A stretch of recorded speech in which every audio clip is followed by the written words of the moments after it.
Welcome to the show prime time with انیس فاروقی. پہلے پاکستان میں کافر کا نعرہ لگتا تھا، اس کے بعد غدار کا فتویٰ لگتا تھا، تیسرا ایک فتویٰ آ گیا جس کو دہشت گرد کا فتویٰ کہتے ہیں. ملالہ اسماعیل از جسٹ ون فگر، لیکن کتنی خواتین ہیں خاص طور پہ مائنورٹیز سے جن کا تعلق ہے. Unfortunately, when it comes to state relationship, because of the outstanding disputes, اس کی وجہ سے انہوں نے ایک نیریٹو ایک ایسا بنا لیا ہے. ہم اگر وہ کرے تو پھر غدار، اگر یہ خود کرے تو پھر کوئی مسئلہ نہیں ہے.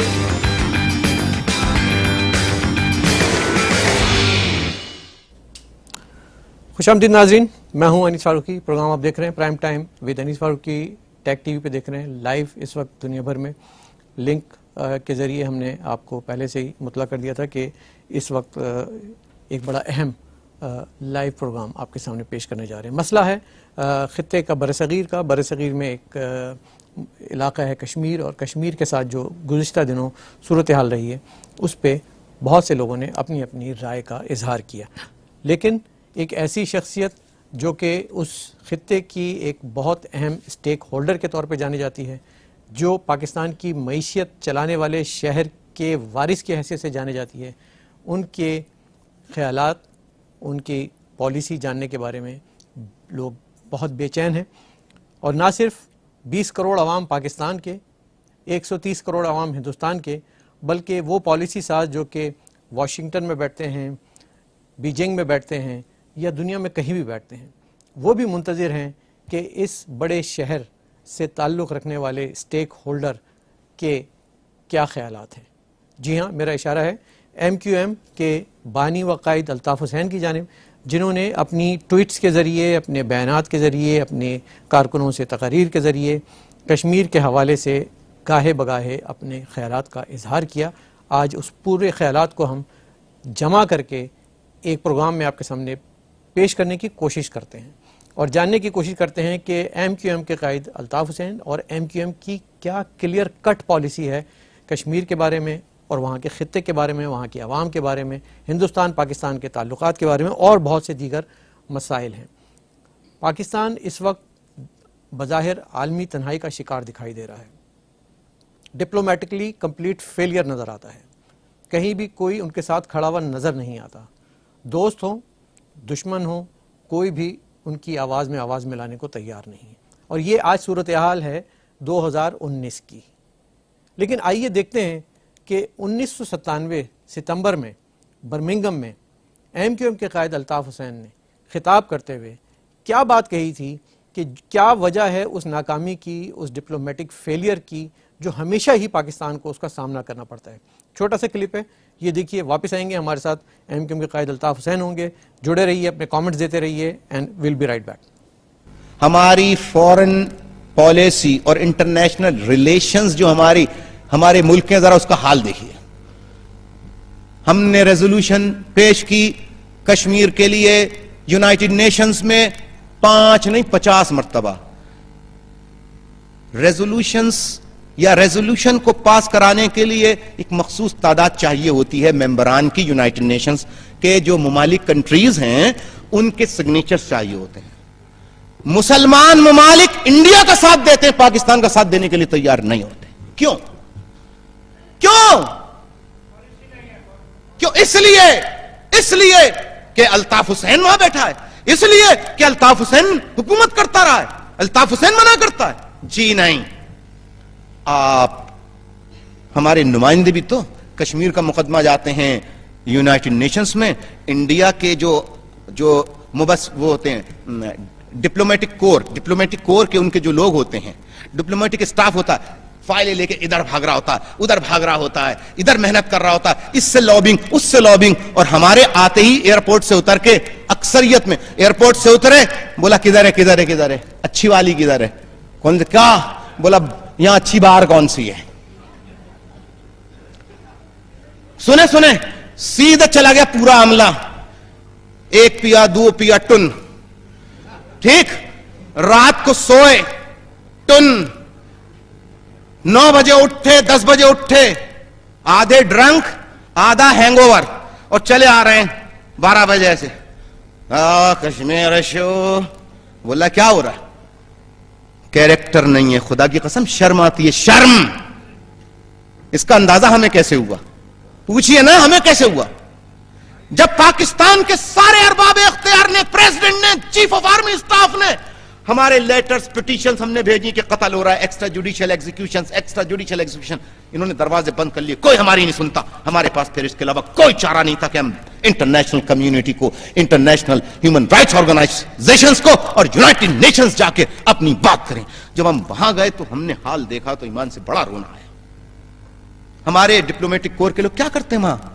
کوئی کام نہیں کرتے. اور اگر تھوڑا سا حالت نشہ میں نہ ہو تو شاپنگ سینٹر میں گھومتے رہتے.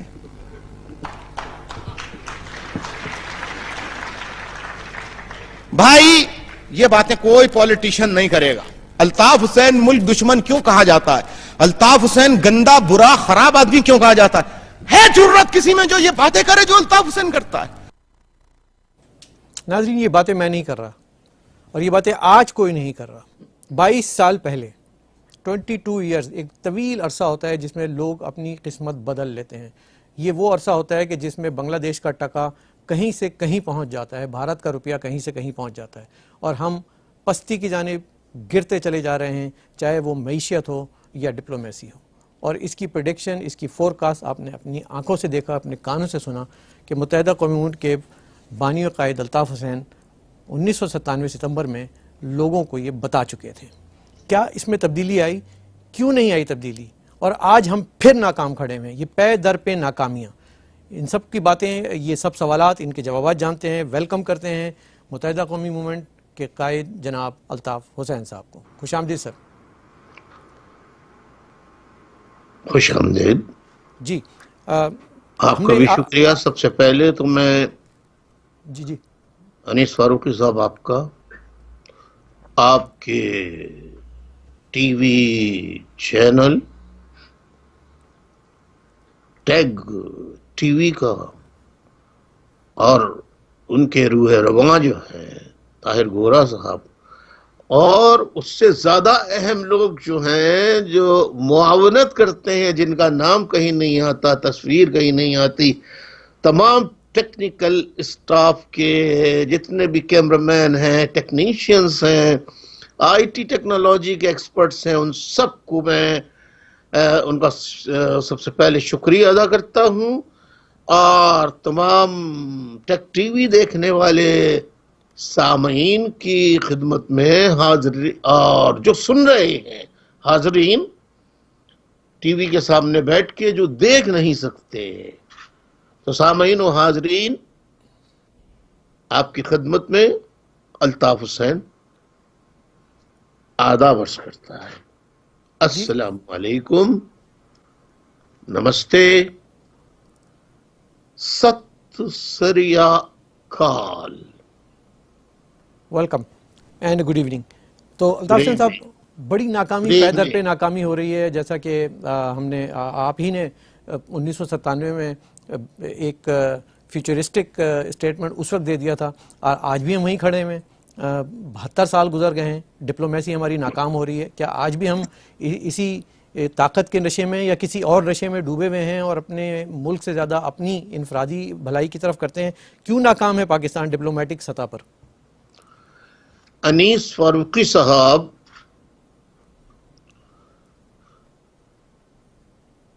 اپنے مذموم مقاصد کے تحت جو قوتیں، خواہ وہ کسی بھی شکل میں ہو، سویلین ڈکٹیٹرشپ کی شکل میں ہو، فوجی ڈکٹیٹرشپ کی شکل میں ہو، غرض یہ کہ آٹوکریٹک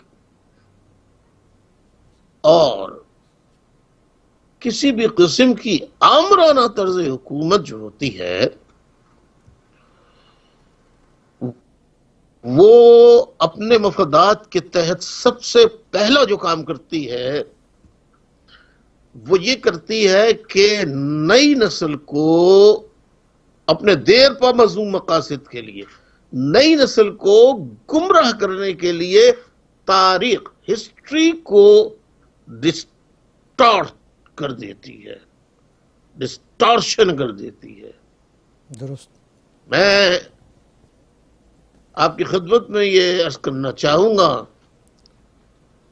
مجھے معلوم ہے کہ آپ بہت معروف پڑھے لکھے شاعر بھی ہیں، ادیب بھی ہیں، اینکر پرسن بھی ہیں. آپ کو تو معلوم ہوگا، شاید نہیں بلکہ میں سمجھتا ہوں کہ پاکستان کی نئی نسل تو چھوڑ دیجئے، پرانی نسل کو بھی نہ پاکستان کی اصل سچ کی تاریخ معلوم ہے. رہا کشمیر کا، تو کشمیر کا معاملہ تو اور زیادہ دور چلا جاتا ہے. پہلے اپنے ملک کی تاریخ کا نہیں پتا لوگوں کو، یعنی اصل کردار پاکستان بنانے والے جو تھے ان سب کے نام غائب کر دیے گئے، یا منظر عام سے انہیں صاف کر دیا گیا بڑے خوبصورت انداز میں، یعنی کہ انتہائی باریک کام کر کے، یعنی کانسپریسیز کے ذریعے ان کا مرڈر کر کے، ان کا قتل کر کے، ان نشانیوں کو بھی ہٹا دیا تاکہ کوئی اصل تاریخ بتانے والا نہ ہو، اور جھوٹ پر مبنی تاریخ جو ہے اپنی مرضی سے وہ جس کو چاہے پاکستان کا لیڈر ثابت کر دیں کہ انہوں کی بڑی قربانیاں تھیں، ان کی بڑی قربانیاں تھیں. تو کشمیر تو بہت دور کی بات چلی گئی. جی میں طوالت میں جانے کے بجائے میں کم از کم اسٹوڈنٹس کو I want to tell the history of Kashmir since the inception of Pakistan. بالکل، ہم یہ چاہیں گے کہ آپ یہ بتائیں کہ یہ جو جموں کشمیر، لداخ، آزاد کشمیر، اس کی تاریخ پہ ہم آتے ہیں، وہ بھی بات آپ سے جانیں گے کیونکہ آپ نے اس پہ اچھی ریسرچ کی ہوئی ہے. لیکن جو ناکامی کی طرف میں اشارہ کر رہا تھا، ساتھ ساتھ میرا ایک سوال اس سے جڑا ہوا یہ بھی ہے کہ پاکستان کے 72 سال ہو گئے، نہ کوئی استحکام آیا، نہ کوئی نظام آیا آج تک، اور اس سے ہی جڑا ہوا ہماری ڈپلومیٹک فیلئر بھی ہیں، اسی سے جڑا ہوا آج کشمیر بھی ہے، اور یہ سب چیز اس سے جڑی ہوئی ہے. اور آپ نے جیسا ذکر کیا کہ ہم نے اپنے اکابرین کو قتل کیا، الطاف حسین صاحب، اور ہم نے اپنی تاریخ کو مسخ کیا. تو اس کے بعد اب ہماری نئی جنریشن کو کچھ نہیں معلوم، بلائنڈ ہیں وہ کہ پیچھے کیا ہوا. اور اس پہ آپ اگر سمرائز اس کو ہمیں کر کے یہ بھی بتائیے گا. ساتھ ساتھ پھر ہم کشمیر پہ بھی جمپ کریں گے جہاں آپ ہمیں بتائیں گے کہ کشمیر اصل ہے کیا مسئلہ. جی اگر آپ کی خدمت میں گزارش کرنا چاہوں گا کہ دیکھیے، کشمیر سے بات شروع ہوئی تھی تو میرا حال ہے کہ کشمیر کو اول جی بالکل حیثیت میں ہی رکھیں. بالکل، اور یہ بڑا امپورٹنٹ ایشو ہے اس وقت کا، خاص طور پہ، بلکہ 72 سالوں سے. اور لوگ جاننا چاہتے ہیں کہ آپ کیا سمجھتے ہیں اس کو. آپ ایک بہت بڑے رہنما ہیں، لیڈر ہیں، آپ ایک ویژنری لیڈر ہیں، اور ایک آپ کا فیوچرسٹک ویژن ہے. اس کے ساتھ ساتھ آپ ایک بہت بڑے سٹیک ہولڈر بھی ہیں. یہ حقیقت اب دنیا کو تسلیم کرنی ہوگی. تو آپ کے جو بیانات ہیں یا آپ کے جو خیالات ہیں وہ جاننے کے لیے آج ہمارے ناظرین جڑے ہیں ہمارے ساتھ کشمیر کے حوالے سے. جی الطاف بھائی. دیکھیے، میں اسٹوڈنٹس کو، ہسٹورینس کو، گرلز، بوائز، ایون اسکولوں، کالجوں کے طالب علموں کو جو اسٹوڈنٹس ہیں انہیں بتانا چاہتا ہوں کہ تھوڑا سا پہلے ہم چلتے ہیں. دیکھیے، بیفور پارٹیشن، یعنی before partition of British India, united India, sub continent,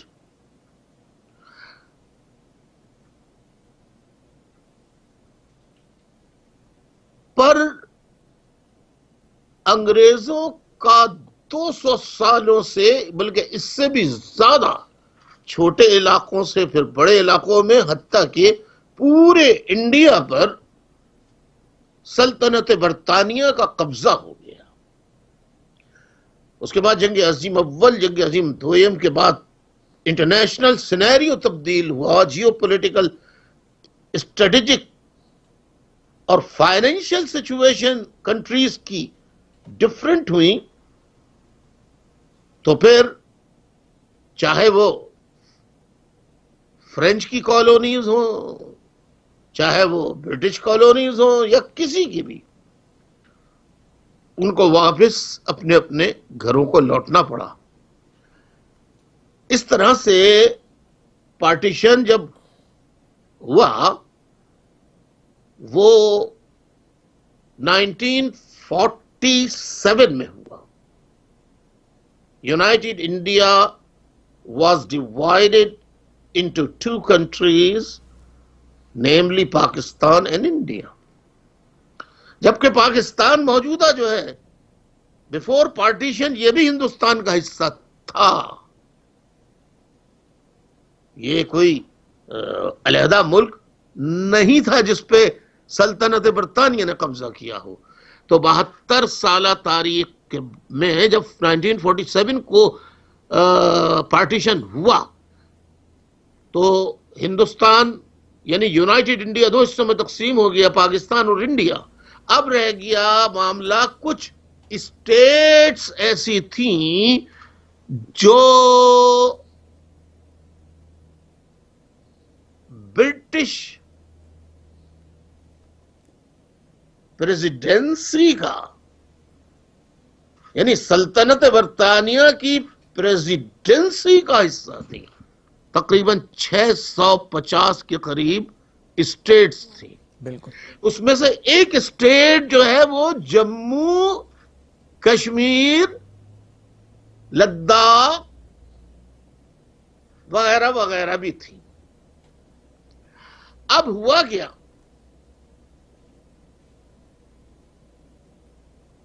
ہوا یہ کہ 1947 میں ذرا جلدی چلوں گا کیونکہ آپ کو وقت مجھے معلوم ہے.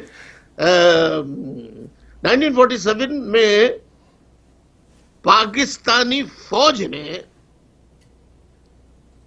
ٹرائبل ایریاز کے قبائلی مسلمانوں کو اسلام کا چورن کھلا کر ان کو اسلام کے نعرے دے کر کہ کفار سے جنگ ہے اور ہم نشاط ثانیہ کریں گے، پاکستان اسلام کا قلعہ ہے اور ہم ابتدا کرتے ہیں کشمیر سے، قبائلیوں تمہارا بڑا نام ہوگا، کشمیر پر جا کے حملہ کر دو.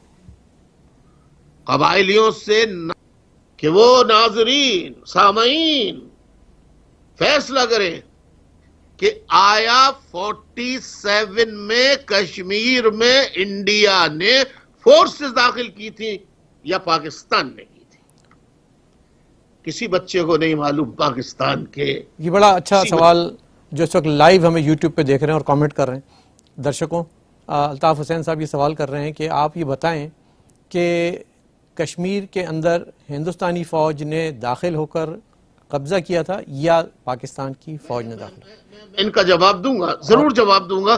میں بس مختصراً اس کو کرتا ہوں. اچھا سوال، پوائنٹ اچھا ہے، یہ بہت امپورٹنٹ نکتہ ہے. دیکھیے پریزیڈنسی جو تھی وہ تھی ملکہ کی، سلطنت برطانیہ کی، وہ کوئن کی. بالکل. یعنی آپ برٹش امپائر کی پریزیڈنسی میں، جیسے بلوچستان. اچھا میں آپ کو آج اس کے ساتھ کشمیر کے ساتھ ساتھ بلوچستان کا بھی بتا دوں. بلوچستان بھی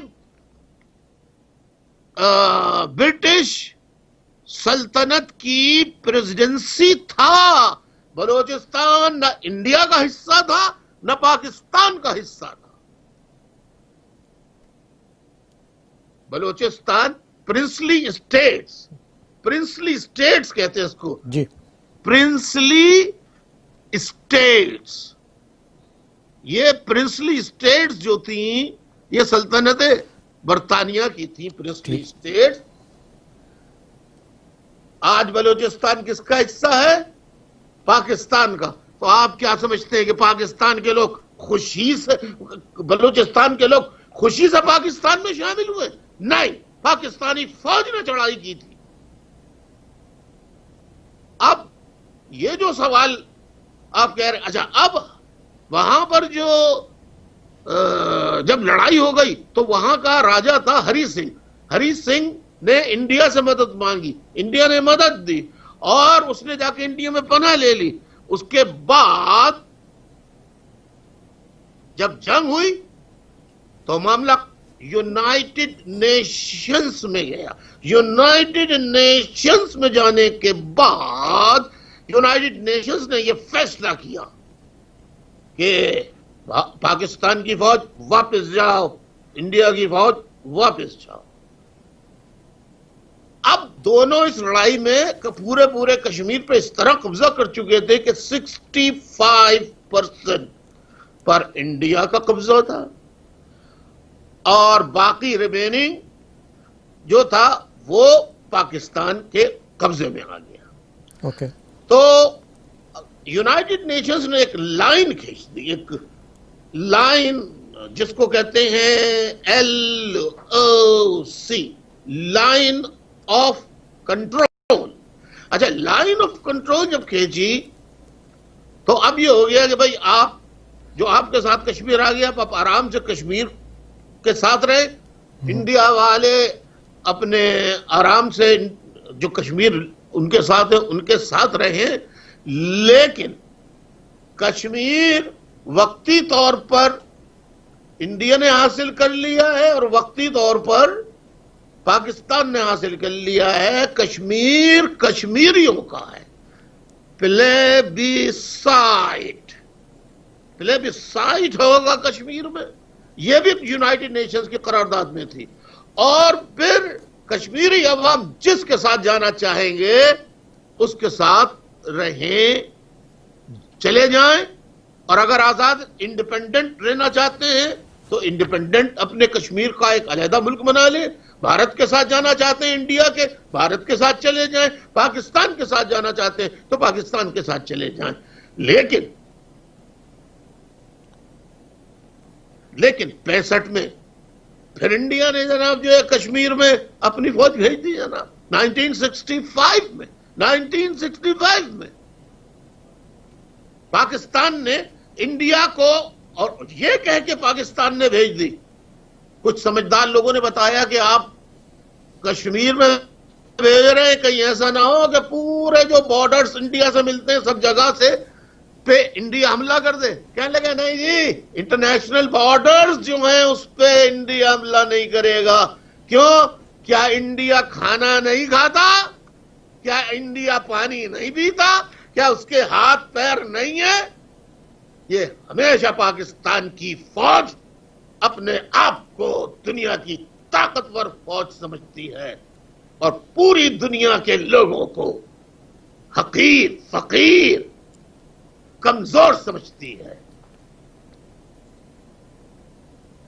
تو بلوچستان پہ انہوں نے چڑھائی کر کے قبضہ کر لیا اور پاکستان کو ساتھ میں ملا لیا. اب کشمیر میں ہوا کیا؟ کافی عرصے سے آتنکوادی پاکستان کی فوج ISI ٹرین کر کے کشمیر میں بھیج کر وہاں لا اینڈ آرڈر کا مسئلہ پیدا کرتی تھی. اب میں ایک سوال انٹرنیشنل ورلڈ سے پوچھنا چاہتا ہوں. If the Kashmiris who are living in Pakistan, if they hold the flags of India and start raising slogans that this Kashmir will become a part of India. تو کیا پاکستان کی فوج اس کو برداشت کر لے گی؟ تو جب کشمیر میں آپ آتنکوادی بھیجتے ہیں اور وہاں کا چین سکون اور ان کو پیسے دیتے ہیں اور وہ نعرے لگاتے ہیں کشمیر بنے گا پاکستان، کشمیر بنے گا پاکستان، کیوں؟ یہ نعرہ یونائٹڈ نیشنز کی اس قرارداد کی خلاف ورزی ہے جو پلیبسائٹ کا انہوں نے فارمولا دیا ہے کہ کوئی اپنی مرضی سے، تو یہ اب کہتے ہیں کشمیری تو خود نعرہ لگاتے ہیں، ایسی بات نہیں ہے. کشمیریوں کو باقاعدہ وہاں پر آتنکوادی بھیج کر، جھنڈے بھیج کر، اسلحہ بھیج کر وہاں انتہائی قسم کی دہشت گردی کی وارداتیں کی جاتی ہیں. اور کشمیر کیا، یہ فوج نے اردن میں، جارڈن میں، ہمیں تو بچپن سے ہی بتایا تھا فلسطینی مسلمان ہے، فلسطینی، ہم نے جمعے کی نماز کے خطبوں میں سنا تھا والجموں والکشمیر والفلسطین، فلسطین کے لیے بڑی دعائیں ہوتی تھیں. ضیاء الحق کی کمانڈ میں جارڈن میں پاکستانی فوج گئی اور اس نے صابرہ شتیلا کے کیمپ پر، جس پر اسرائیلیوں نے، یہودیوں نے حملہ کیا تھا، اس سے زیادہ لوگ پاکستان کی فوج نے فلسطینی مسلمان ماں بہن بیٹی بیٹیوں بچے بچیوں کا قتل کیا ضیاء الحق کی سربراہی میں. یہ حقیقت کسی کو نہیں معلوم. الطاف حسین کے گھر پہ تالا کیوں ہے؟ الطاف حسین کو کی تصویر پر پابندی کیوں ہے؟ الطاف حسین کے کی تقریر پہ اور تصویر تک پہ پابندی ہے. 3 سالوں سے میرا گھر سیل پڑا ہوا ہے، اس لیے کہ میری طرح پاکستان میں کوئی لیڈر نہیں ہے جو سچ بولے، حق بولے، سچ کو سچ کہے، جھوٹ کو جھوٹ کہے. قصور کسی کا بھی ہو، ایک گھر میں اگر اس کے بیٹے باہر جا کے کسی کے بیٹوں سے لڑائی کرتے ہیں تو اگر مقدمہ دونوں کے والدین کے سامنے آتا ہے تو شرافت کا، ایمانداری کا تقاضا یہ ہے، آنیسٹی ہے یہ، کہ اگر آپ کا بیٹے، آپ کے بیٹے نے غلطی کی ہے، قصوروار ہے، تو آپ اپنے بیٹے سے کہیں معافی مانگو، تم نے غلطی کی ہے، اسے تسلیم کریں. تو یہ سلسلہ چلتا رہا اور اب بہت زیادہ جب وہاں پر آتنکوادی آنے لگے تو مودی سرکار نے، موجودہ انڈیا نے، وہاں کے عوام نے یہ سوچا کہ روز روز کی، اور یہ جو پاکستان دعویٰ کرتا ہے کہ اتنے کشمیری مار دیے، اتنے وہ مار دیے، ارے دنیا کو تو پتہ ہی نہیں ہے. They have the army of Pakistan and the paramilitary forces of Pakistan are being perpetrated carelessly, killing extrajudicially the Balochs, the Muhajirs, the Pashtuns, by blaming on them that they are traitors. They are the agents of India. اور India کا حال یہ ہے کہ مہاجروں پر ہونے والے مظالم، پشتونوں پر ہونے والے مظالم، بلوچوں پر ہونے والے مظالم کو پورے انڈیا میں دنیا کی ایک 5ویں بڑی، 6ٹھی بڑی طاقت وہ انڈیا کے ٹیلی ویژن، ریڈیو اور اخبارات میں نہیں دکھائی جاتی. یہ انڈین گورنمنٹ کو تسلیم کرنا ہوگا. انہیں آپریسڈ نیشنلٹیز آف پاکستان جو ہے ان کی کم از کم اخلاقی مدد کریں. اگر کوئی اور مدد نہیں کر سکتے تاکہ دنیا کو پتہ لگے کہ mass گریو enforced disappearances, extrajudicial executions of muhajirs. اصل میں الطاف بھائی جو ہیومن رائٹ وائلیشنز کی آپ ذکر کر رہے ہیں وہ بالکل بجائے اس میں سبھی کو بولنا چاہیے, چاہے وہ ہندوستان ہو یا دنیا کا کوئی اور ملک. لیکن ایک تاریخ رہی ہے ہندوستان کی کہ وہ کسی بھی ساورن کنٹری کے انٹرنل افیئرز پہ بات نہیں کرتے, نہ وہ اس میں انٹرفیئر کرتے ہیں, ورنہ آج ان کا بھوٹان سے لے کر اور بنگلہ دیش تک پہ قبضہ ہوتا ہے. آپ کی بات بھی درست ہے. انڈیا کو جہاں داخل ہونا ہوتا ہے وہ داخل ہوتی ہے. ایسٹ پاکستان میں کیا انڈین فوج داخل نہیں ہوئی تھی بنگالی مسلمانوں کے ساتھ مل کر؟ تو کیا بلوچوں کے لیے وہ جذبہ نہیں رکھ سکتی انسانیت کے نام پہ, ہیومینٹی کی بنیاد پر؟ کیا وہ پشتونوں کے لیے نہیں رکھ سکتی؟ کیا وہ ان مہاجروں کے لیے جو انڈیا کے ہی رہنے والے ہیں, جن کے آباء و اجداد کی قبریں یادگاریں آج بھی انڈیا میں ہیں؟ خدا کے لیے انڈیا میں رہنے والے مسلمانوں, تمہیں نہیں پتا تمہارے رشتہ دار جو ہجرت کر کے پاکستان میں مہاجر گئے ان کا چوتھے پانچویں درجے کے شہری سے بدتر سلوک ہے, ان کا جینا محال ہے, ان کا متفقہ قائد 30 سال سے لندن میں جلا وطن ہے. اے مسلمانوں, ہندوستان کے, بھارت کے مسلمانوں, اٹھو, اپنے رشتہ داروں کے لیے آواز اٹھاؤ. بلکہ یہ ہندوؤں کا, سکھوں کا فرض ہے کہ وہ مہاجروں کے لیے آواز اٹھائیں, کیونکہ کل تک ہمارے آباء و اجداد پیار سے محبت سے رہتے تھے. یہ تو انگریز سرکار تھی جس نے بٹوارے کے لیے کیا کیا, جھگڑا کرایا, ڈیوائڈ اینڈ رول. مندر کے سامنے سور کاٹ کے ڈال دیا, مسجد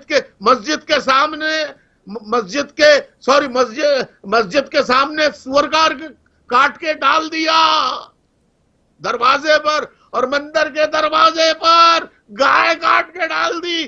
صبح ہوئی فساد شروع, اور فساد کرانے والے گھر پہ بیٹھے ہیں.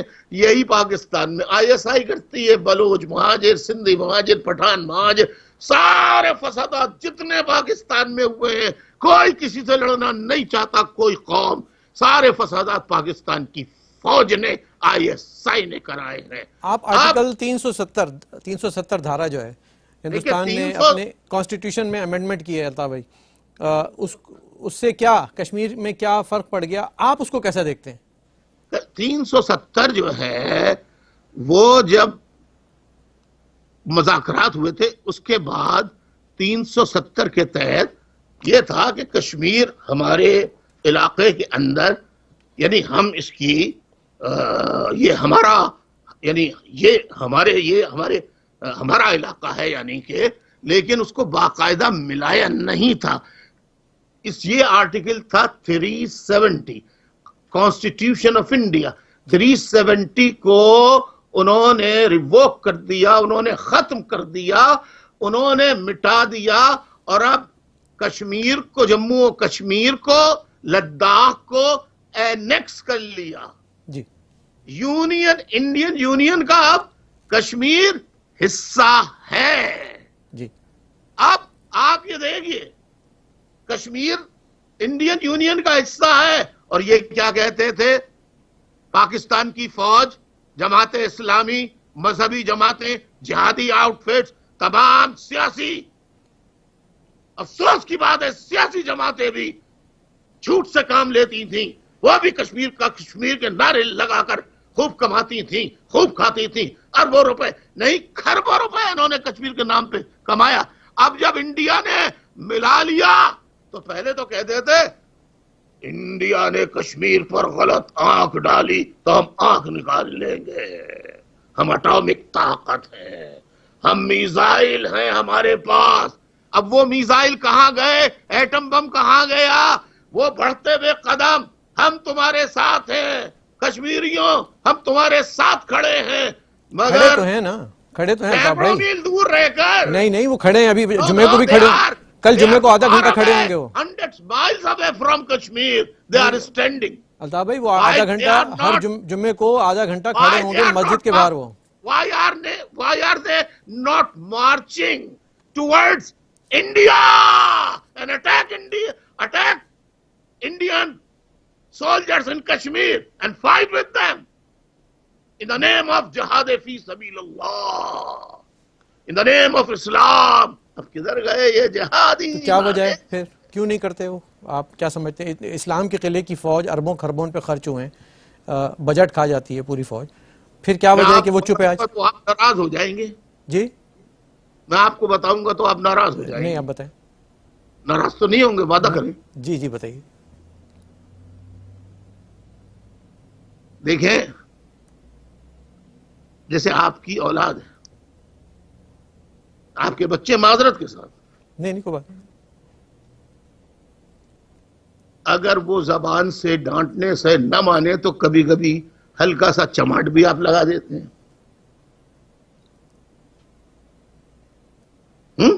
ٹھیک.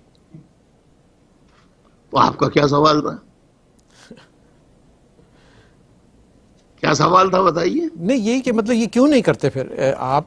ہم نے ان پہ معیشت کا اپنا حصہ خرچ کیا ہے، اربوں خربوں دیے ہیں، اسلام کا قلعہ ہے، نمبر 1 ہے، اور آج چپ بیٹھی ہے اور کہتی ہے کہ عوام جمعے کی نماز کے بعد جو ہے وہ آدھے گھنٹے کھڑے ہو جائیں. سنیے نہیں، ابھی میں نے پورا نہیں کیا. اب آپ باہر گئے، کسی اور کا بچہ بدتمیزی کر رہا ہے اور آپ کو برا لگ رہا ہے. جس طرح آپ اپنے بچے کو مار رہے ہیں، کیا اس بچے کو مار سکتے ہیں آپ دوسرے کے؟ کوئی رائٹ نہیں ہے. نہیں ہے نا. تو آپ کو اپنے بچوں کو، آپ کے گھر میں رہتے ہیں، ڈانٹنے کی اور چمٹا لگانے کی بدتمیزی پر عادت ہو گئی ہے، تو وہ تو کچھ نہیں کہتے. باہر ماریں گے تو وہ بچہ بھی آپ سے لڑے گا اور اس کا باپ اور پورا خاندان آ جائے گا. پاکستان کی فوج کی تاریخ ہے، نہتے بلوچوں پہ حملہ آور ہوئے، نہتے قبائلیوں پر ٹرائبل ایریاز میں پشتونوں کا قتل کیا، نہتے مہاجروں کا قتل کیا، ہزار والوں کا قتل کیا، بلتستانیوں کا قتل کیا، شیعوں کا قتل کیا، مائنورٹیز، ہندو، کرسچنز، احمدیز، ان کا قتل عام کیا انہوں نے. وہ نہتے تھے صاحب. ان کو 72 سالوں میں عادت پڑ گئی ہے نہتوں کو مارنے کی. 71 کی جنگ، 65 کی جنگ ہارے، 47-48 کی جنگ ہارے، کارگل، سیاچین، سرکریک، ساری جنگیں ہارے. حتیٰ کہ 71 میں جب انڈین فوجیں داخل ہوئیں تو بغیر لڑے ہوئے ہتھیار ڈال دیے. نہتے یہ علاقہ ہے صومالیہ میں یہ داخل ہو جائیں، اردن میں یہ داخل ہو جائیں. آج بھی سعودی عرب میں انتہائی افسوس کی بات ہے اور لعنت ہے پاکستانی پولیٹیشنز کے اوپر، بے غیرتوں پر جو خاموش بیٹھے ہیں، اور لعنت ہے اس راحیل شریف سابقہ چیف آف آرمی سٹاف پر جو سعودی عرب میں بیٹھ کر اپنے یمنی مسلمان بھائیوں پہ حملے کروا رہا ہے. اور میرے پاس اس وقت فوٹو نہیں ہے خدا کی قسم، ورنہ میں آپ کو دکھاتا.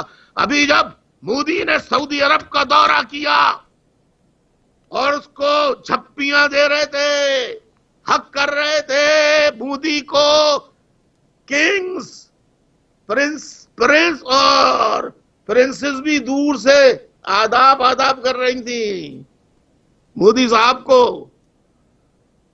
بڑے لکی ہیں مودی صاحب. تو آپ دیکھیے بے شرمی بے غیرتی کی انتہا. حفاظت کے لیے پیچھے. کل تک یہ راحیل شریف ہمیں بتاتا تھا انڈیا دشمن انڈیا دشمن, اور انڈیا کا پرائم منسٹر سعودی عرب میں بادشاہوں سے مل رہا ہے, ان کی کیبنٹ سے مل رہا ہے, اور پیچھے راحیل شریف کھڑے ہو کر ان کی حفاظت کر رہا ہے. اس سے بڑی بے غیرتی. آپ اس فوج سے یہ سمجھتے ہیں کہ یہ کشمیر کو آزاد کرائے گی؟ ارے بھائی انہوں نے اعلان کیا, کیا کروایا؟ پرائم منسٹر جو selected prime minister chosen by the chief of army staff general Qamar Bajwa اور ISI جنرلوں نے ان کو چوز کیا تھا. تو میں یہ کہہ رہا تھا کہ جنرل قمر باجوہ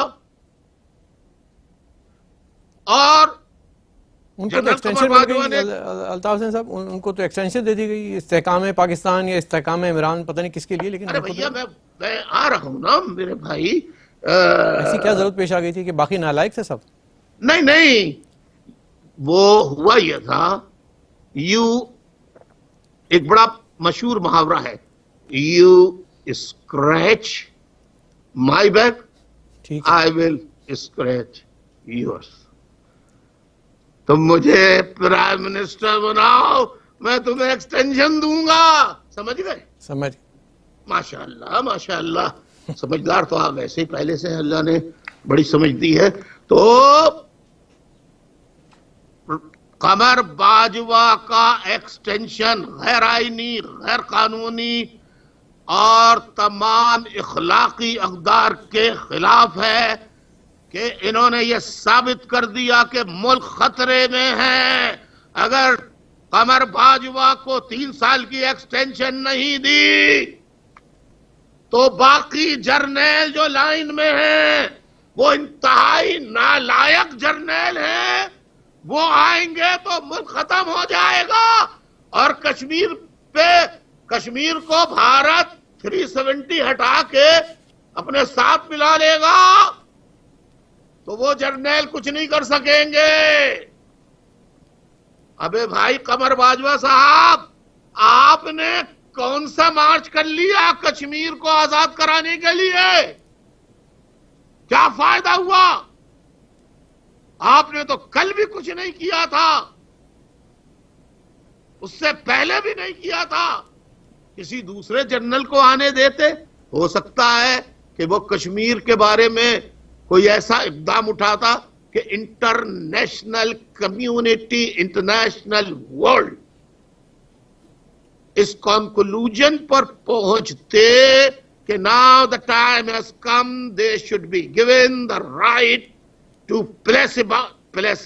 plebiscite دیا جائے ان کو.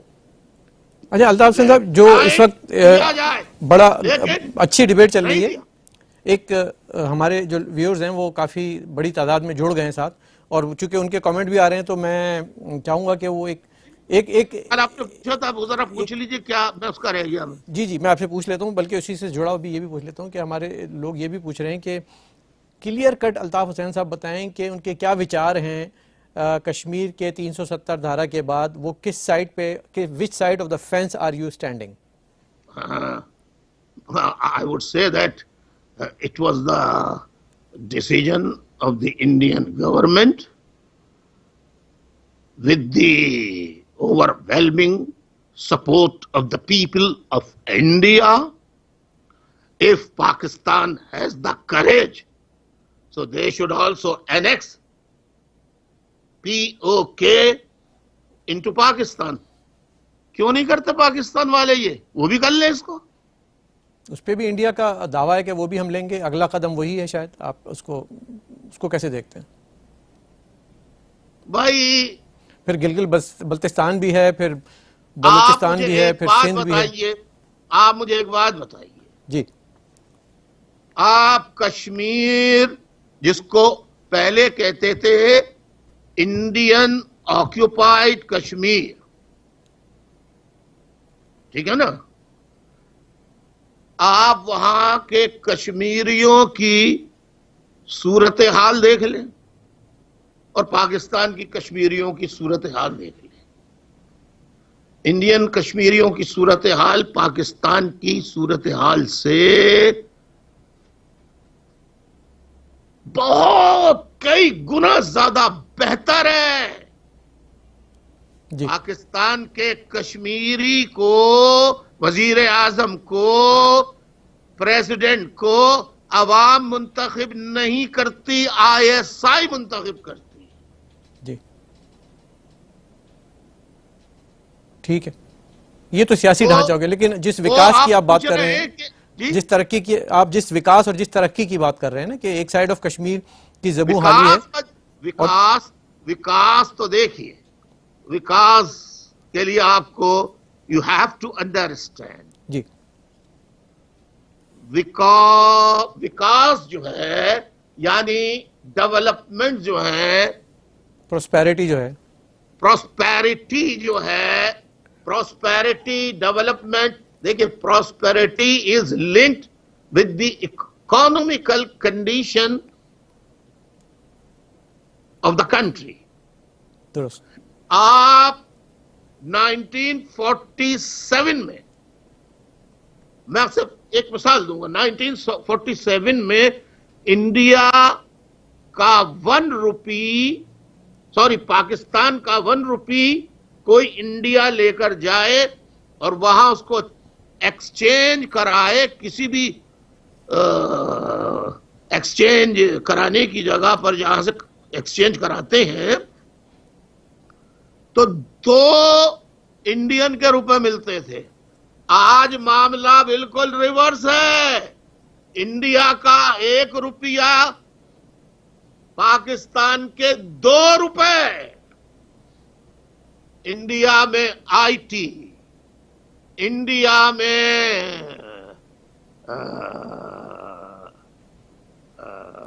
کون سی ٹیکنالوجی ایسی ہے؟ میں 2004 میں انڈیا گیا تھا ہندوستان ٹائمز کی دعوت پر ایز اے کی نوٹ اسپیکر. تو مجھے دیکھ کر تعجب ہوا کہ میں بڑے میں نام نہیں لوں گا، میں سارے بڑے منسٹرز، پرائم منسٹر کے پاس گیا. میں نے سب کے پاس ان کی ایک ڈبے جیسی گاڑی ہے. آپ کو ہنسی آ رہی ہے، آپ یقین کریں گے سب کے پاس وہی ہے. ارے میں سر پکڑ کے بیٹھ گیا. میں نے کہا ہمارے ہاں تو کسی پرائم منسٹر یا منسٹر کو یہ گاڑی دے دو تو وہ تو پارلیمنٹ کو کیا، وہ تو ہر کسی کو آگ لگا دے، گاڑی کو ہی آگ لگا دے. توبہ توبہ. تو دیکھیے میں آپ کو چیدہ پوائنٹ جو ہیں وہ بتانا چاہتا ہوں. جی جی. آپ کی انڈسٹریلائزیشن، اگر سب سے بڑی بات یہ ہے کہ آپ اور انڈیا میں ترقی کا راز کیا ہے؟ ترقی، what is the secret of the India's far more prosperous than as compared to Pakistan. Why? Because after the partition, immediately Nehru صاحب مرحوم اور اس وقت کی کیبنٹ نے انڈیا سے فیوڈل سسٹم ختم کر دیا. پاکستان واحد دنیا کا ایک ملک بچا ہے جہاں پر آج تک فیوڈل سسٹم ختم نہیں کیا گیا. Feudals are linked with the generals and generals are linked with the feudals and they don't want a leadership like me. MQM was the only party in 72-year history of Pakistan who sent taxi driver, rickshaw driver ٹھیلے والا, سبزی کا ٹھیلا لگانے والا, گنے کا رس نکالنے والا, اس کو قومی, صوبائی اور سینٹ کے ایوانوں میں بھیجا, ان سے بغیر پیسہ لیے مجھے باہر نکال دیا ملک سے. میرے اوپر قاتلانہ several assassination attempts were made. First suicide bombing جو ہوئی ہے پاکستان میں انٹروڈیوس, فرسٹ میرے اوپر سوسائڈ بامبنگ ہوئی. اس کے بعد مجھے ساتھیوں نے کہا آپ باہر چلے جائیں گے. اس کے بعد 1992 کو آرمی نے مہاجروں کے خلاف فوجی آپریشن شروع کر دیا. وہ دن ہے, آج کا دن ہے. شہداء قبرستان بھر چکا ہے. کراچی میں میرے گھر پہ تالا ہے. MQM کے تمام لیڈروں کو ISI نے بنگلے, کوٹیاں, سارے کرمنلز, سارے جنہوں نے کرپشن میں حصہ لیا, ان کو ملا کر کئی ٹکڑے کر دیے اور ان کو ساتھ ملایا ہوا ہے. اور اگر آج انیس فاروقی صاحب آپ چیلنج کر دیجئے یا انڈیا کو چیلنج کر دے, اگر پاکستان کے اندر پاکستان کے جرنیلوں میں ہمت ہے تو وہ مجھ کو 48 گھنٹے کے نوٹس پر خطاب کرنے کی اجازت دے دے. لیکن شرط یہ ہوگی کہ جو فلم بنائیں گے ISI والے تو ان کے گھروں پہ نہیں جائیں گے, جیسے ابھی پچھلے سال 14 شہداء یادگار پہ جانے کے لیے خواتین تک کی فلمیں بنا کے ان کے گھر پہ فوج نے چھاپے مارے, ان کے ساتھ بے حرمتی کی. لوگ یقین نہیں کریں گے. تو یہی حال بلوچستان کا ہے, یہی حال صوبہ سرحد کا ہے. کسی کی ماں بہن بیٹی کی اس فوج نے حرمت, تقدس, چادر اور 4 دیواری, اس کی جو اس کا مقدس ایک جگہ ہوتی ہے, ہر گھر ایک مقدس گھر, اس کے تقدس کو پامال کیا ہے. تو اب اگر آپ کرپشن جو ہے وہ ختم نہیں کریں گے, دیکھیں کرپشن تو پوری دنیا میں ہے, لیکن heroin NLC national logistic cell, یہ ہے آرمی کا. جی ٹھیک, آرمی کے سیل میں یہ ہیروئن KPK سے, افغانستان سے اسمگل کر کے کراچی لائی جاتی ہے اور کراچی سے پورٹ کے ذریعے پوری دنیا میں بھیجی جاتی ہے. اس میں کون ملوث؟ فوج, ISI. اب آ جائیے گن کلچر.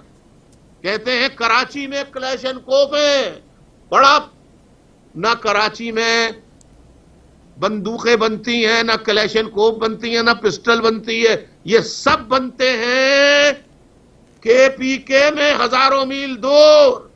وہاں سے کراچی آنے کے لیے کم سے کم ملٹری چیک پوسٹ 50 جگہ پہ ان کو چیک کیا جاتا ہے. تو ملٹری اگر ملوث نہیں ہے تو کراچی تک اسلحہ نہیں پہنچ سکتا. اس میں ملوث ہے, آرمی ملوث ہے. تو اب ڈیولپمنٹ کیسے ہوگی؟ جب آرمی گوشت بیچے گی, جب آرمی کھالے جمع کرے گی, جب آرمی صابن بنائے گی, جب آرمی سیمنٹ فیکٹری بنائے گی, شوگر ملز بنائے گی, تو آرمی اب لڑائی والی آرمی نہیں, آرمی پاکستان کی has a part of business society of Pakistan, commercial. It has not a military army. Not only that, ایسے 20 قومی ادارے ہیں جن کے سربراہان حاضر سروس فوجی سینئر افسران ہیں جو کہ چلا رہے ہیں, انکلوڈنگ PIA اور دیگر بہت سارے ادارے ہیں جو ہمارے پاس پوری ایک فہرست موجود ہے. دنیا کے کسی ملک میں ایسا نہیں ہوتا الطاف صاحب. لیکن جاننا میں یہ چاہوں گا کہ اچھا, میں آپ کے جاننے سے پہلے ایک بات کہہ دوں, ایک دفعہ پہلے بھی کہی تھی, معذرت چاہتا ہوں انیس فاروقی صاحب, کہ دنیا میں 200 کے قریب ممالک ہیں.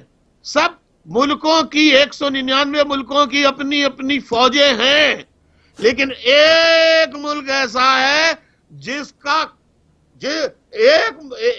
ایک فوج ایسی ہے جس کا ملک ہے, ملک کی اپنی کوئی فوج نہیں ہے. بالکل وہ ہے پاکستان. تو اسی اتنی بڑی جب وہ فوج ہے جس کا اپنا ایک پورا ملک بھی ہے, ادارے تو دور کی بات, اب کیا وہ ایک آنے والے 1-2 مہینے میں اکتوبر نومبر میں ایک یدھ کی تیاری کر رہے ہیں, اور اس میں کامیابی کے کیا امکانات آپ دیکھتے ہیں؟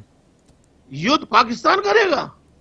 سننے میں آ رہا ہے. کیوں آپ لطیفہ سنا رہے ہیں انیس فاروقی صاحب؟ یدھ پاکستان کرے گا. حالات بتا رہے میں یہ کہتا ہوں, بلوچوں کو, مہاجروں کو, پشتونوں کو, بلوچ سرمچاروں کو, پشتون نیشنلسٹ قوم پرست سچے ان کو, اور مہاجروں کو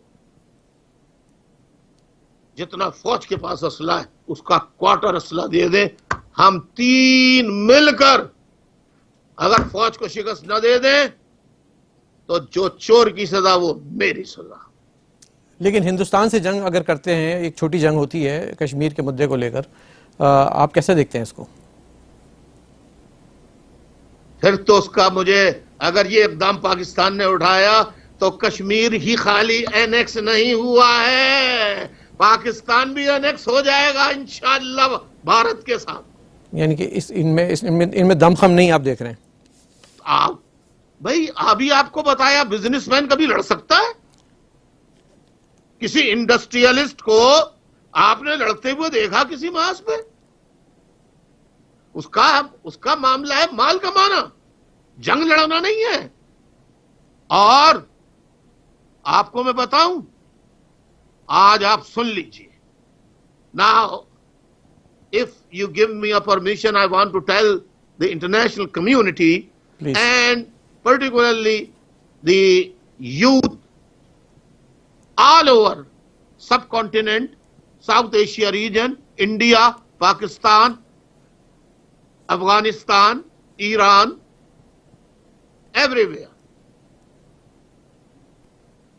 that every country has a system of running the affairs of the government. With apology, if I ask you, Mr. Anis Faruqi Sahab,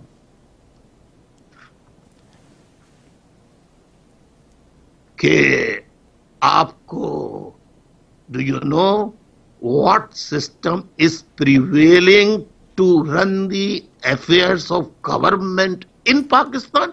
Do you know? بظاہر تو as it appears presidential democratic system ہے ہمارے, ایک جمہوریت ہے. جی, there is no democracy. اچھا, Write it down, please. I want to tell the student, this is only Strato, S-T-R-A-T, Strato, T-O-C-R-Y, Statocracy, Stratocracy, government by the journals, for the journals, of the journals, with the collaboration of feudals,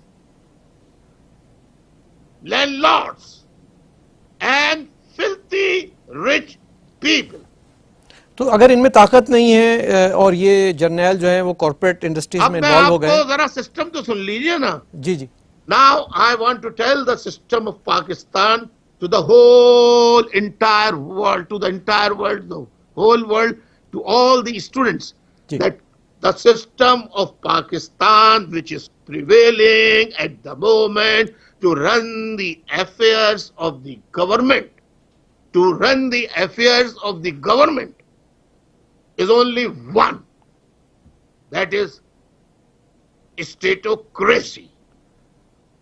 Which part of the statocratic government comes number 1 first?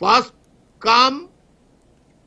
comes ISI, Inter-Services Intelligence, Secret Intelligence Agency of Pakistan Army. Under the ISI, who does work under the command of ISI? COAS, Chief of Army Staff. And ISI, and who comes under the, after COAS? MI, Military Intelligence. And then who comes? Judiciary then. Judiciary comes under the ISI.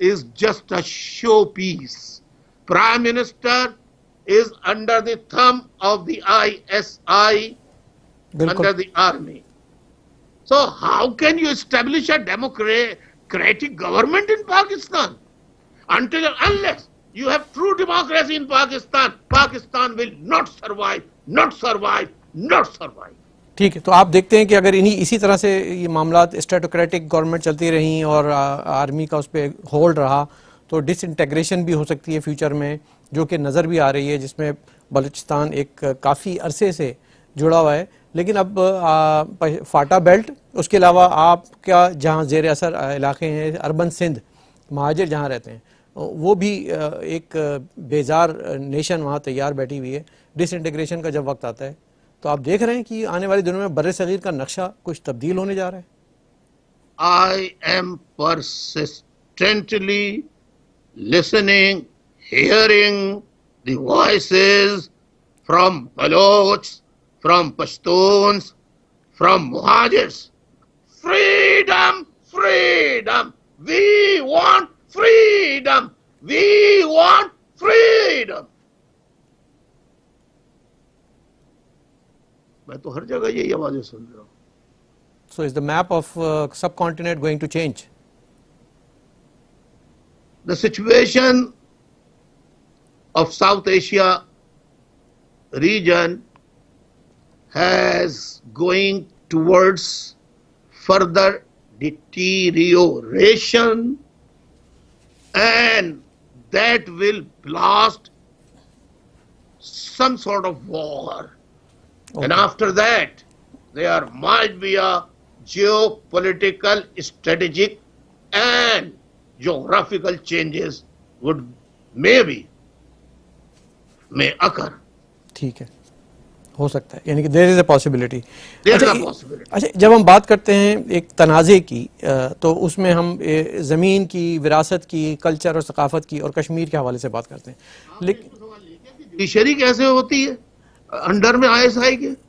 وہ تو ایک open secret ہے, اسے rhetorical question جس میں اب کسی کو. ویسے میں ٹیک ٹی وی کو خراج تحسین پیش کرتا ہوں, سلوٹ کرتا ہوں میں ٹیک ٹی وی کو, کہ ٹیک ٹی وی آج کے دن تک کل غلط کرے گا تو میں ڈاؤن ٹیک ٹی وی ڈاؤن بھی کہوں گا. میرے اندر اتنی ضرورت ہے, لیکن سلیوٹ اس لیے کر رہا ہوں کہ ٹیک ٹی وی کے طاہر گورا صاحب, انیس فاروقی صاحب, آپ اور آپ کے پورے عملے کے ارکان بہت بہادری کے ساتھ سچائی کا مقدمہ لڑ رہے ہیں, حسینی نقش قدم پر چل رہے ہیں. جی بالکل, بہت شکریہ. اب جیسے کہ ہم نے بات کی کشمیر کی, اور میں نے ذکر کیا کہ ایک اسٹریٹجک, ایک ریجنل, ایک کلچرل, ایک ہیریٹیج کشمیر کا تنازع ہے اور ایک ہسٹورک ہے. لیکن ایک اور آنے والے دنوں میں ایک تنازع جو کہ کافی عرصے سے چل رہا ہے, ہندوستان کے اپنے اندر چل رہا ہے, وہ ہے ایودھیا میں بابری مسجد اور رام مندر کی تعمیر کا. اور سپریم کورٹ میں یہ ڈیسیجن پینڈنگ ہے, کبھی بھی آ سکتا ہے. اور لوگ اس کو پاکستان میں خاص طور پہ اس کو مذہبی رنگ دے کر دھارمک رنگ سے اس کو جذباتوں کو ابھارا بھی جا سکتا ہے. الطاف حسین سے اگر پوچھا جائے تو آپ اس بابری مسجد اور رام مندر کے مسئلے کو کیسے دے سکیں ایز اے مسلمان, ایز اے پاکستانی اور بہت سارے مسلمانوں کے نمائندہ رہنما کے طور پہ؟ I'm a leader of humanity, not only Muslims. I deny it. ٹھیک ہے, Strongly condemn it. I'm sorry to say that. no, it's okay. دیکھیے بابری مسجد, پہلے انیس فاروقی صاحب, آپ سے میں اس پہ جواب دینے سے پہلے ایک سوال کر لوں. جی ضرور. بابری مسجد پہلے بنی تھی یا انڈیا میں مسلمان پہلے آئے تھے یا ہندو پہلے سے آباد تھے؟ دیکھیں ایک خاص حد تک مسلمانوں کی تاریخ جاتی ہے, چند سو, 1400, 1500 سالوں تک, لیکن وہ ہزاروں سال کی ایک تاریخ ہے. ہندو سوال میں نے کیا ہے اور بول کر رہے ہیں اس کا جواب بہت میں پہلے آئے تھے. پوچھ رہا ہوں کہ پہلے وہاں پر کوئی مسلمان 1400 سال پہلے تھا؟ اکثریت وہاں ہندوؤں کی تھی. نہیں, آپ مجھے بتائیے کون سا مسلمان تھا؟ نہیں, کوئی ایک نام بتا دیجئے مجھے. نہیں, میں بھی آپ سے ایگری کر رہا ہوں, ہندو تھے, مطلب وہ ایک ہندو دھرتی تھی وہاں پہ, اور وہ ہندو دھرتی تھی نا؟ بالکل. اچھا, ہندو دھرتی تھی تو اس کا مطلب یہ ہے کہ مسجد جو ہے وہ تعمیر ہوئی, اس کا مسئلہ جو ہے کیونکہ سب جوڈس ہے, اس کی عدالت میں ہے, لہذا میں اس پہ زیادہ بات نہیں کروں گا. لیکن میں اسٹوڈنٹس کے لیے تاریخ بتانا چاہتا ہوں کہ دیکھیے جو تاریخ ہے وہ جاننا بابری مسجد کی اور رام مندر کی دونوں کی جاننا بڑا ضروری ہے. بابری مسجد مغل بادشاہ ظہیر الدین بابر, آپ نے نام سنا ہوگا, ظہیر الدین بابر کے دور میں تعمیر ہوئی تھی. ظہیر الدین بابر مغل شہنشاہ تھا. ظہیر الدین بابر 14 فیبروری 1483 کو بورن ہوا, پیدا ہوا, اور 26 دسمبر 1530 عیسوی کو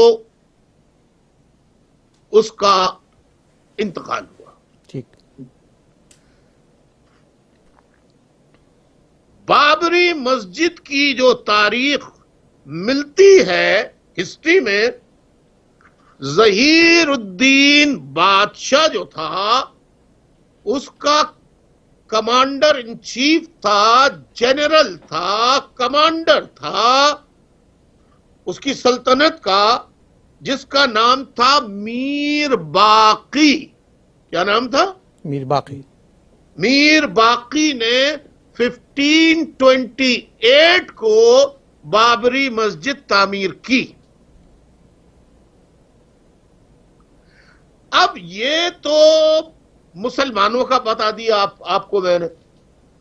اب ہندو مورخین جو ہیں, ہسٹورین, ہندو ہسٹورین, وہ کہتے ہیں کہ یہاں پر یہ جو بھگوان شری رام کی جنم بھومی ہے, یعنی شری رام نے یہاں جنم لیا تھا, اور یہ اس کی جائے برتھ ہے, یعنی کہ اس کا برتھ پلیس ہے. یہ جائے پیدائش نہیں, جائے برتھ پلیس, جی, یعنی وہ جگہ جو ہے نا جہاں جنم بھومی ہے, جنم بھومی. وہاں بقول انڈین ہسٹورینز کے کہ وہاں ایک مندر تھا جس کو ختم کر کے بابری مسجد تعمیر کی گئی. صحیح کیا ہے یہ تو عدالت فیصلہ کرے گی, لیکن جو ہندو ریلیجن مائتھولوجی یا ہندوازم کہہ لیں، ہندو مذہب ریلیجن کہہ لیں، اس کے مطابق دیکھیے 3 بڑے ان کے ہاں جو محترم مقدس سمجھے جاتے ہیں نام، ایک بھگوان کی حیثیت سے برہما نمبر 1، نمبر 2 وشنو، اور نمبر 3 شیوا، نمبر 3 شیوا۔ ہندوازم میں شری رام ہندوؤں کے بھگوان وشنو کی 7ویں یعنی 7th اوتار تھی ہیں، یوں کہہ لیا۔ ٹھیک، یہ چھوٹی سی میں نے آپ کو انڈیا کے بارے میں، بابری مسجد کے بارے میں، لیکن میں چاہتا ہوں کہ خوش اسلوبی سے اس کا مسئلہ حل ہو۔ فیصلہ عدالت کرے گی، جو عدالت کا فیصلہ ہوگا۔ تو اگر سب کو فیصلہ ماننا چاہیے۔ رام مندر کے حق میں آتا ہے، اس کو آپ کیسے دیکھتے ہیں؟ مطلب رام مندر کے حق میں آتا ہے دلائل اور ثبوت کے ساتھ تو میں مانوں گا۔ ٹھیک ہے، اور عوام سے کیا کہیں گے جن کو مشتعل کیا جائے گا اور کہا جائے گا کہ یہ دیکھیں یہ ہو گیا؟ کیونکہ لوگ تو آپ کی بات مانتے ہیں۔ مہاجر کوئی نہیں جائے گا انشاءاللہ۔ ہاں، اگر آپ یہ جو بہادر آباد ٹولہ، کمالو ٹولہ اور آفاق ٹولہ، فلاں ٹولہ، ان کو اگر آپ کہہ رہے ہیں کہ یہ مہاجروں کے نمائندے ہیں، تو مہاجروں کا دل چیر کے دیکھیے 99% لوگوں کے دل میں الطاف حسین لکھا ہوگا انشاءاللہ۔ اور وہ آپ کی بات کو سمجھیں گے، آپ کی جو تاریخ کے حوالے ہیں ان کو سنیں گے۔ میں ان سے کہوں گا بالکل حصہ مت لیں اس قسم کے جعلی نعروں میں۔ کشمیر کے نعروں پہ الو بن گئے، افغانستان کے جہاد کے نعرے میں الو بن گئے۔ خدا کے واسطے مہاجروں، اللہ کے واسطے مہاجروں، اسلام کے نام پہ پنجابیوں سے کہو کہ کشمیر جاؤ۔ قرآن کی قسم ہے تمہیں فوجیوں، اللہ رسول کی قسم ہے تمہیں کعبۃ اللہ کی قسم، خدا را فوجیوں جاؤ کشمیر کو آزاد کرا لو۔ آخر میں پھر وہی ایک آخری سوال جو میں ہمیشہ انٹرویو میں سے پہلے کرتا ہوں، آج بھی آپ سمجھتے ہیں کہ علامہ اقبال کی وہ بات، وہ مصرع کہ سارے جہاں سے اچھا ہندوستان ہمارا، جہاں سے اچھا ہندوستان ہمارا سارے جہاں سے اچھا، سارے جہاں سے اچھا ہندوستان ہمارا ہم بلبلیں اس کی یہ گلستان ہمارا سارے جہاں سے اچھا۔ بہت بہت شکریہ الطاف حسین صاحب، آپ نے ہمیں وقت دیا۔ نہیں، اس کے شکریہ کے ساتھ علامہ اقبال کی بھی تو دور اندیشی پہ تعریف کر دیں ان کی، جی ضرور، کہ علامہ اقبال نے اتنا خوبصورت ترانہ لکھا، اللہ ان کی مغفرت فرمائے۔ انیس فاروقی صاحب بہت بہت شکریہ آپ کا، ٹیک ٹی وی کا بہت شکریہ، بہت عنایت کہ انہوں نے مجھے موقع دیا۔ مجھے نہیں معلوم کتنا ناظرین کو سمجھ آئی بات، کتنی سمجھ نہیں آئی، میں نے اپنی کوشش کی، لیکن اینکرز کا تو کام ہی ہے بیچ بیچ میں سوالات کرنا، تو آدمی بتا دے ادھر سے ادھر چلا جاتا ہے۔ خیر بہرحال بہت اچھا انٹرویو آپ نے کیا۔ کوئی بات بری لگی ہو، کوئی بات ناظرین کو کسی کو بری لگی ہو تو ہاتھ جوڑ کے معافی مانگتا ہوں۔ بہت شکریہ الطاف حسین صاحب، آپ نے بڑی وضاحت سے اور فصاحت سے ہمیں مسائل سے آگاہ کیا، خاص طور پہ جو کشمیر کے مسئلے پہ آپ کا نیریٹو ہے بالکل کلیئر ہو کے آ گیا ہے، اور اب عوام کو میرے خیال میں کوئی ذہن میں ابہام نہیں رہا ہوگا۔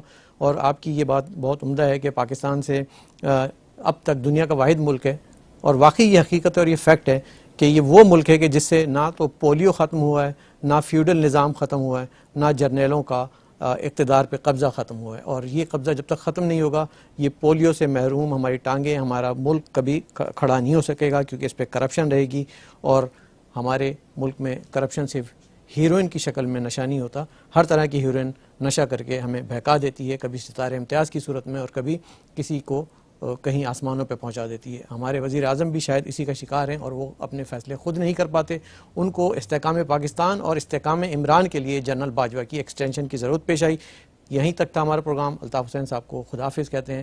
ناظرین اس کے ساتھ ساتھ ہمیں بھی اجازت دیجیے گا۔ Take care, have a great evening. Welcome to the show prime time with انیس فاروقی۔ پہلے پاکستان میں کافر کا نعرہ لگتا تھا، اس کے بعد غدار کا فتویٰ لگتا تھا، تیسرا ایک فتویٰ آ گیا جس کو دہشت گرد کا فتویٰ کہتا ہے۔ ملالہ اسماعیل از جسٹ ون فگر، لیکن کتنی خواتین ہیں خاص طور پہ مائنورٹیز سے جن کا تعلق ہے؟ Unfortunately, when it comes to state relationship, because of the outstanding disputes, اس کی وجہ سے انہوں نے نیریٹو ایک ایسا بنا لیا ہے، ہم اگر وہ کرے تو پھر غدار، اگر یہ خود کرے تو پھر کوئی مسئلہ نہیں ہے۔